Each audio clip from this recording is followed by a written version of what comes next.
this year is 3.5 seconds slower than A&M.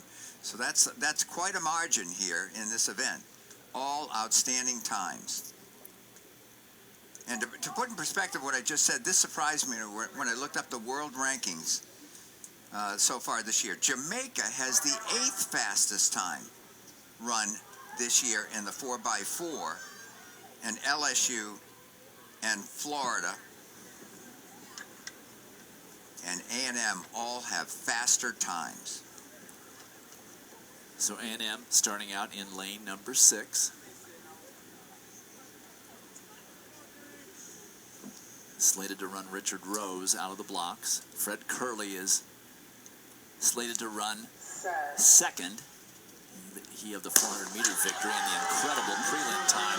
Second fastest collegian ever at 44:09. Now watch Michael Cherry, by the way, Dwight, is scheduled to run, that we've last heard, for LSU and may bring them in with the lead. Arkansas on the far outside lane 9, running completely blind. Well, that is not out in the lead for LSU. That is not Michael Cherry. Rico Schwartz for Arkansas up there in lane 9, running completely alone. For LSU, that is not Michael Cherry. They made a last-moment change because it's on the official entry. Arkansas is going to hand off equal with Florida.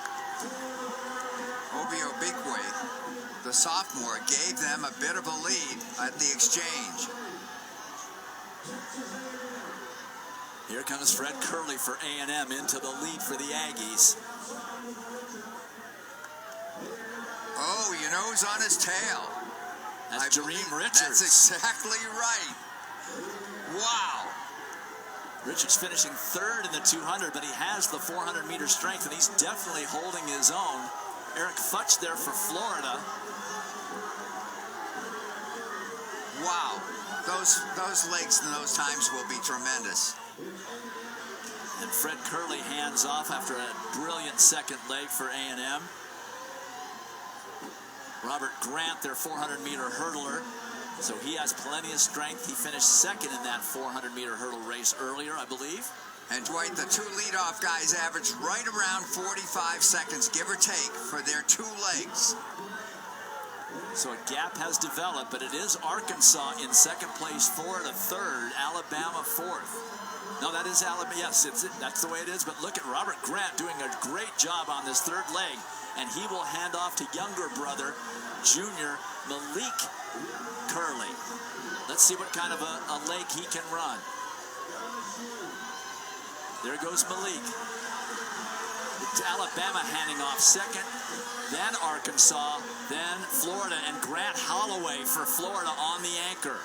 45.48 seconds for Grant. He opened things up for them. This is the best Malik Curley has looked all weekend. Stephen Gale on the anchor for Alabama. He is a brilliant runner. He's on 44 points this outdoor season on relays. Wow. And we're seeing Auburn making a move from 3rd now, about to go into 2nd. It's all A&M as Curley starts to tie up. But Auburn is going to end up 2nd with those fabulous freshmen from Jamaica. So even if A&M were to be disqualified, and we have no reason to think that they would, it looks like they've run a season best, which makes it the fastest time in the world this year. Arkansas will not have finished up high enough to displace them as the team title is 43-48 for Nathan Allen of Auburn. Wow. The freshman goes 43 mid on that anchor to bring the Tigers up to 2nd place behind a world-leading time in the 4x4. Let's take a look. Good stick pass there. Off well was Arkansas on the outside. However, the rest of the teams closed on him, and by the time the baton was being handed off, Arkansas was back in about 4th place, and it became the co-favorites out there. A&M, Florida up there.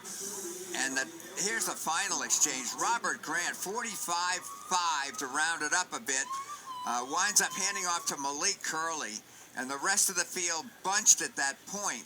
And Auburn with a tremendous anchor leg in 43.8.